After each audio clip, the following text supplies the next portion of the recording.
मणिपुर में 4 महीने से जातीय हिंसा जारी है। रिलीफ कैंपों में रह रहे लोग अब अपने घर लौटना चाहते हैं। हालांकि कुकी लोगों का कहना है कि मैतेई के साथ रहना मौत के समान है।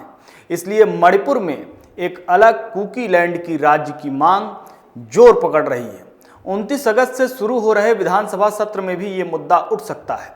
मुख्यमंत्री एन बीरेन सिंह ने पिछले हफ्ते केंद्रीय गृह मंत्री अमित शाह से मुलाकात के दौरान इस चीज का जिक्र किया था। उन्होंने कहा था कि राज्य में अलग प्रशासन की मांग हो रही है, लेकिन हम मणिपुर की क्षेत्रीय अखंडता से समझौता नहीं करेंगे। नमस्कार, स्वागत है आप सभी का आपके अपने चैनल एनबीसी भारत पर। मैं हूं आपके साथ मयंक तिवारी। आज हम एनबीसी भारत की पड़ताल में कुकी लैंड की पूरी कहानी जानेंगे कि मणिपुर बनने के 8 साल बाद ही अलग कुकी लैंड के लिए आंदोलन क्यों हुआ। 1972 में मणिपुर पूर्ण राज्य बनता है। इसके बाद 8 साल बाद करीब यानी 1980 के दशक में एक अलग कुकी लैंड की मांग शुरू हो जाती है। उस वक्त कुकी जोमी विद्रोहियों का पहला और सबसे बड़ा संगठन कुकी नेशनल ऑर्गेनाइजेशन यानी केएनओ अस्तित्व में आता है। इसके बाद से ही समय समय पर कुकी लैंड की मांग सामने आती रही है।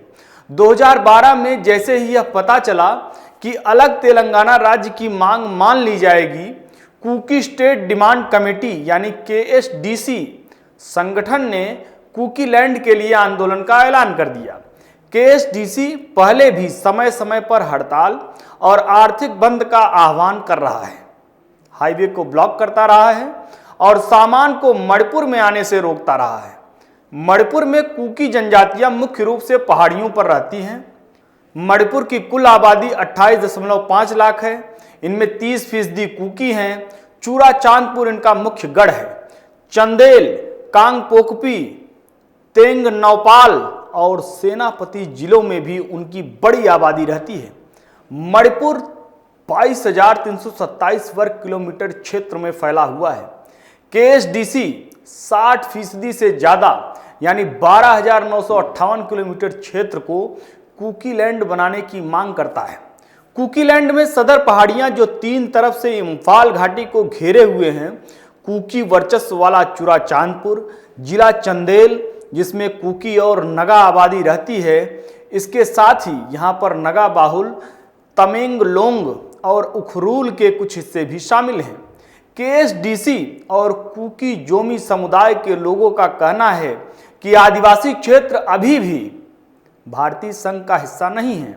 उन्होंने तर्क दिया कि 1891 के एंग्लो मणिपुर युद्ध में मणिपुर के राजा की हार के बाद राज्य एक ब्रिटिश संरक्षित राज्य बन गया, लेकिन कुकी जोमी की भूमि इस समझौते का हिस्सा नहीं थी।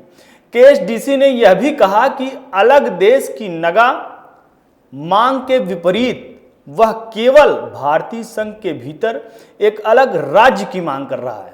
इस आंदोलन का प्रभाव भी पड़ता है पूर्व मुख्यमंत्री ओकराम इबोबी सिंह की कांग्रेस सरकार ने यूनाइटेड नगा काउंसिल के कड़े विरोध के बावजूद भी कुकी प्रभाव वाले सदर हिल्स जो नगा प्रभुत्व वाले सेनापति जिले का हिस्सा है, इसे एक अलग जिले के रूप में घोषित किया। कुकी को अंग्रेजों ने बसाया या भारत में पहले से मौजूद थे, इसकी 2 थ्योरी समझते चलिए। कुकी लैंड की मांग जेलनगाम या लैंड ऑफ फ्रीडम से निकली है। कुछ कुकी जोमी विशेष रूप से विद्रोही ग्रुप इस बात का विरोध करते हैं कि उनके पूर्वजों को ब्रिटिश राजनीतिक एजेंट के जरिए बर्मा की कुकी चिन पहाड़ियों से लाया गया था। इन्हें मणिपुर साम्राज्य को लुटेरे नगा हमलावरों से बचाने के लिए इम्फाल घाटी के आसपास बसाया गया था। ये लोग कुकी जोमी की खानाबदोश ओरिजिन के विचार का भी विरोध करते हैं। वहीं कुछ का कहना है कि कुकी जेलनगाम भारत के पूर्वोत्तर के एक बड़े हिस्से और वर्तमान म्यांमार क्षेत्र के निकटवर्ती क्षेत्रों में फैला हुआ है। साल 1834 की एक संधि के तहत अंग्रेजों ने बर्मा को खुश करने के लिए इस भूमि का एक महत्वपूर्ण हिस्सा अवा या बमी राजा को सौंप दिया था। केएनओ के अनुसार जेलनगाम में म्यांमार के चिंडविन नदी तक का क्षेत्र शामिल था और भारत के सीमावर्ती क्षेत्रों, उत्तरी म्यांमार में नांतलिट नदी के आसपास के क्षेत्रों और दक्षिण में चिन राज्यों तक फैला हुआ था। भारत में कुकी होमलैंड में मणिपुर के पहाड़ी जिले शामिल थे। इसमें नगा क्षेत्र, कजंग, अखेन, फेक और नागालैंड में दीमापुर के कुछ हिस्से, कार्बी ओंगलोंग, उत्तरी कछार हिल्स और असम में हाफलोंग और त्रिपुरा के साथ साथ बांग्लादेश में चटगांव पहाड़ी इलाकों के कुछ हिस्से भी शामिल थे। हालांकि पिछले कुछ सालों में होमलैंड की यह कल्पना मणिपुर के पहाड़ी क्षेत्रों से बने एक राज्य तक सीमित हो गई है। इसमें नगा जनजातियों के प्रभाव वाले क्षेत्र भी शामिल हैं। 2018 में एक प्रकाशित पुस्तक में केएनओ के अध्यक्ष पीएस होकिप मैतेई प्रभुत्व वाली राज्य सरकार के जरिए मणिपुर के पहाड़ी जिलों, विशेष रूप से चुराचांदपुर और चंदेल जैसे कुकी लोगों को प्रभुत्व वाले जिलों की कथित उपेक्षा के बारे में लिखा। नगा कुकी जातीय हिंसा के बाद भी अलग कुकी लैंड की मांग ने जोर पकड़ा।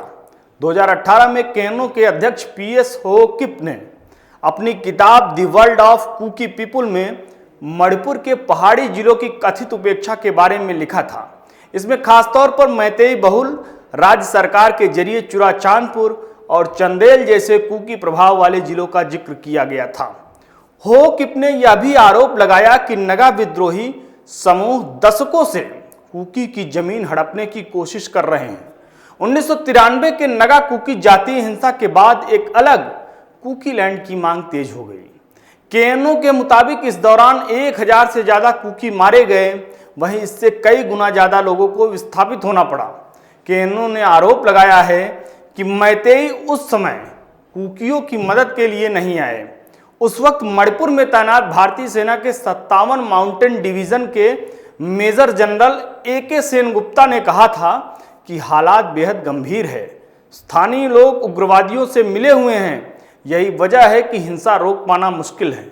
इस हिंसा का सिर्फ पॉलिटिकल सॉल्यूशन है। जब हालात हाथ से निकलने लगे तो खुद उस समय के सीएम दोरेंद्र सिंह ने केंद्र की नरसिम्हा राव सरकार से राष्ट्रपति शासन की सिफारिश की। इसके बाद 31 दिसंबर 1993 को मणिपुर में राष्ट्रपति शासन लगा, जो अगले साल यानी 13 दिसंबर 1994 तक जारी रहा। तब जाकर मणिपुर में शांति स्थापित हो पाई। तो ये थी मणिपुर की हर वो अपडेट जिसे जानने के बाद, समझने के बाद आप आसानी से सुलगते मणिपुर को समझ पाएंगे। वक्त हो चला है आपसे इजाजत देने का। उम्मीद है हमारी रिपोर्ट आपको पसंद आई होगी। आपसे भी उम्मीद है आप ये वीडियो लाइक करेंगे, शेयर करेंगे और कमेंट सेक्शन में जाकर सुलगते मणिपुर पर अपनी बेबाक आवाज बुलंद करेंगे। नमस्कार।